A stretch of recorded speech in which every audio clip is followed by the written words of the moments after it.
But in this world, there are warriors who have the courage to confront this evil.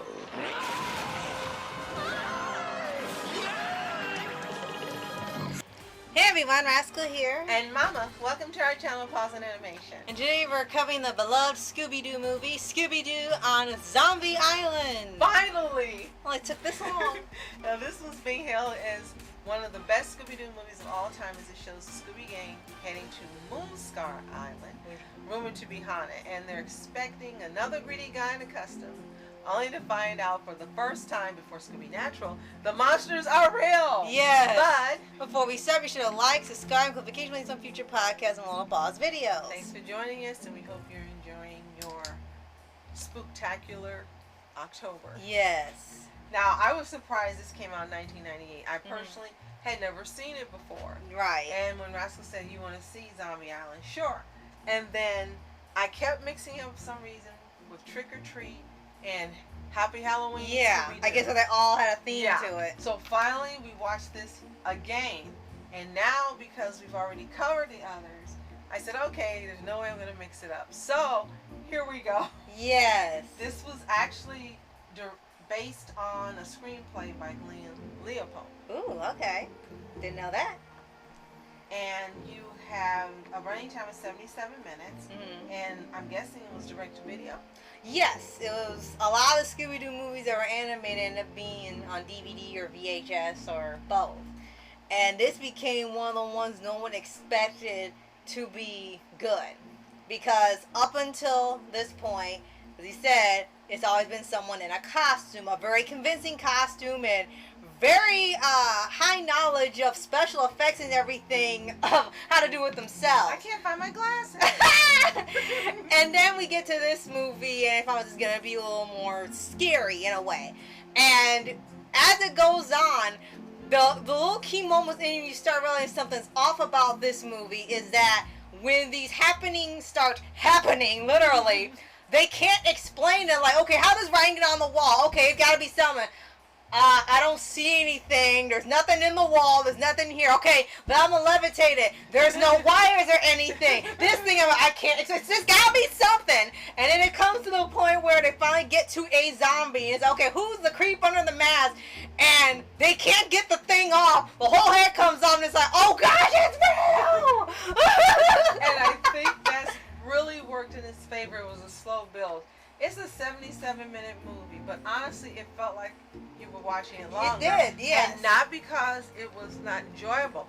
It was so good, and you get so engrossed in what's going on, you forget that it's not that long. Right. And when you finish, you're like, that was it?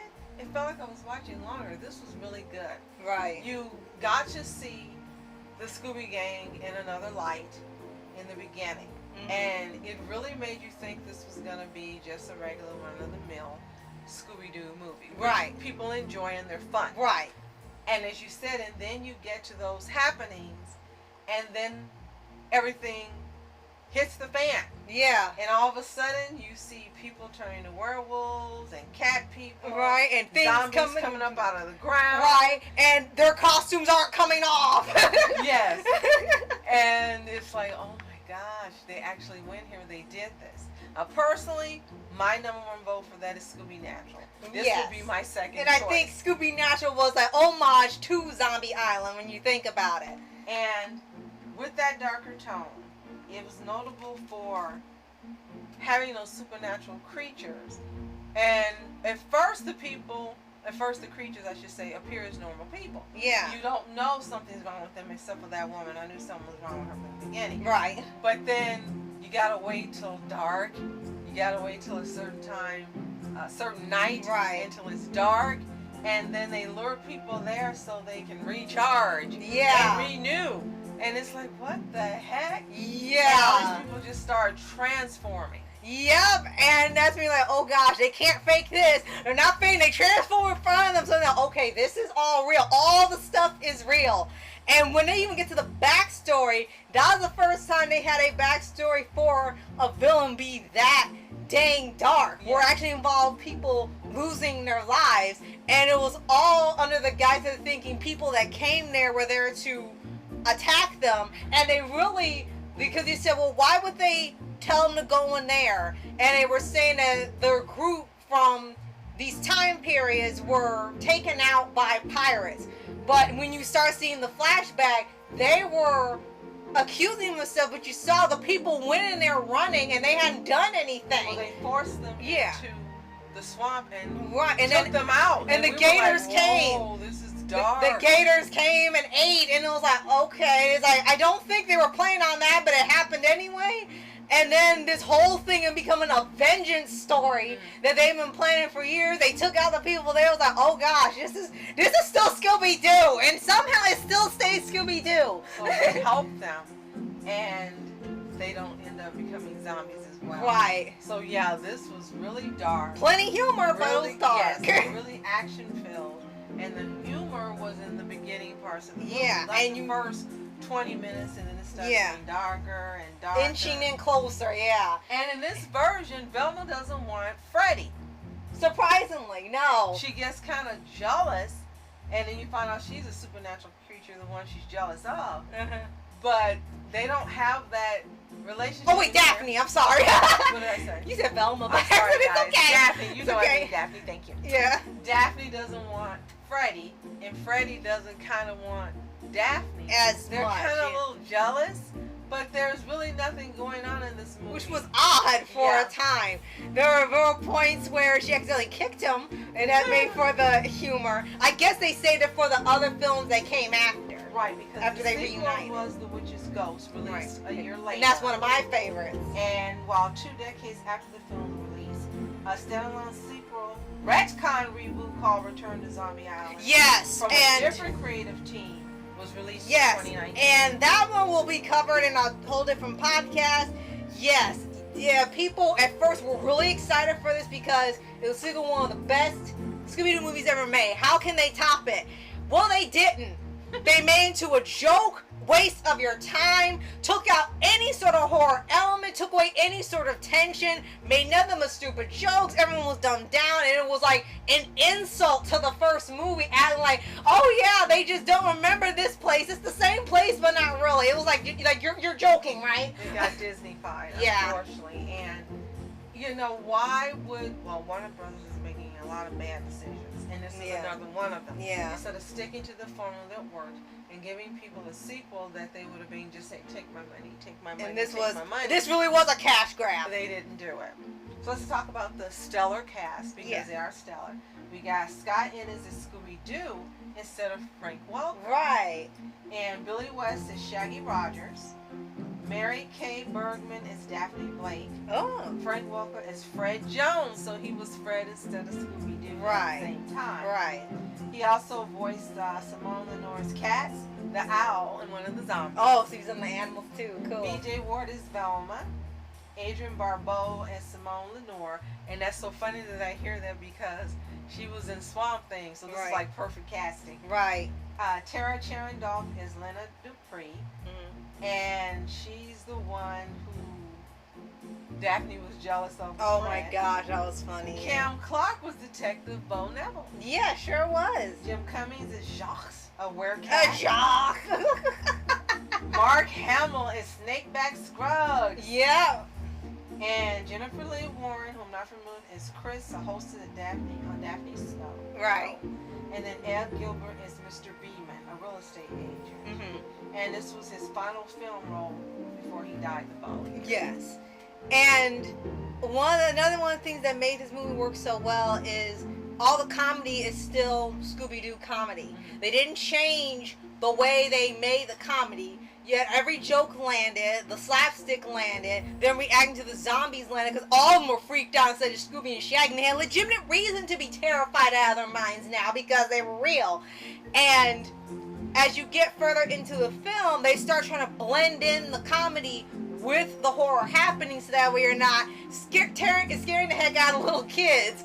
But it's so crazy how they managed to perfectly balance the comedy and horror, which you haven't seen them do again until Mystery Incorporated. So this established a whole new take on Scooby-Doo for not just this, but this 3 sequels. Yeah. And it's why people really love this era of Scooby-Doo movies that they kind of wish they did again, where all the monsters and the creatures doing the stuff were real. They weren't fakes, they weren't costumes, they weren't someone else and making something up. These were real threats, and it was interesting to see how they had to handle a real supernatural threat and not someone in a costume. Yes.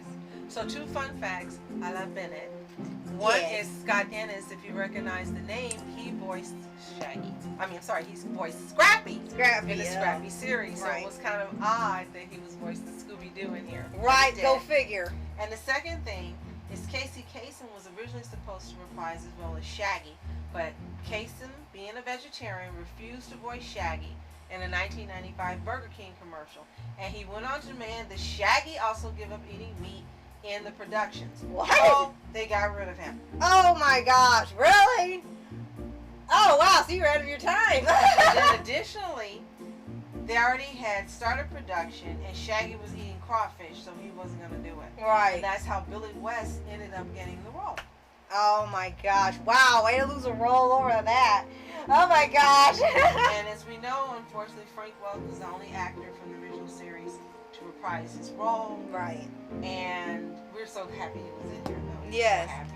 And then you also have to add in that the music was so good. The Yes, soundtrack. it was, definitely. Especially the Terror Time again has become one of their biggest hits of all the Scooby-Doo songs they've included. Instead of having their usual 70s song chase scene, they had a hard rock action chase scene that you kept saying sounded like an homage to Thriller. Now here's something interesting for that. For the 3 songs that were tops, including It's Terror Time Again, all the lyrics are written by Glenn Leopold, and all the music was composed by Tom Snow. So the 3 songs that stuck out were Scooby Doo Where Are You, performed by Third Eye Blind, The Ghost Is Here by Sky Cycle, and also It's Terror Time Again by Sky Cycle. Yes. So this is really one of the great Scooby-Doo releases to DVD, straight to DVD. And this was done during a time when so many of these movies were being put out. And all of us fans took it for granted that this was never going to end. Thanks a lot, Warner Brothers. You're right. They ruined it for us because we could have just kept getting straight to DVDs. And kept going. And we would have been all happy and buying them. Yeah. But as And usual, some higher up decides they know better, and for some reason it's always going against the grain and going against what fans want. Right. And we end up with things like Scoob. So, Oh. And then as an extra addition, when you really think about this movie, is that they went the extra mile for everything for this. They did new things that still kept the Scooby-Doo. They even had the animation done in Japan, so it looked way more fluid than the other movies that have come before. yes, by Mook Animation. Yes. And everything, I think, was just up the ante. And just the writing, the comedy, the horror, the animation, the soundtrack. And you can see why this is praised as one of the greatest ones ever made, because it's like they just took the time to give you something new and something you had never gotten in other Scooby-Doo movies. Absolutely. So if you've seen Scooby-Doo Zombie Island, or on Zombie Island, I should say, let us know in the comments. Did you love it? Did you hate the departure from the regular Scooby-Doo fare? Right. Let us know what you think. And if you haven't seen it, it aired for free on Cartoon Network back in August. Right. We recorded it, so we'll be watching it again with you this month. Right, because they always air it every October. And it's probably available to buy, and it's probably on the streaming service. on Max, possibly. hopefully. Yeah, I better hope it is. So if you haven't seen it, this is one to put on your list for this month. Watch it, come back, tell us what you think, and you're welcome. And if you haven't already, subscribe for updates that we've for anime series, anime shows, and all things animation. Absolutely. Thank you so much for being our specials. We appreciate everything you do, and we're so happy to bring you things like this that bring us joy. Yes. Thank you so much for watching Mask Entertainment. And I'm Mom Entertainment. Have a toontastic day. Peace.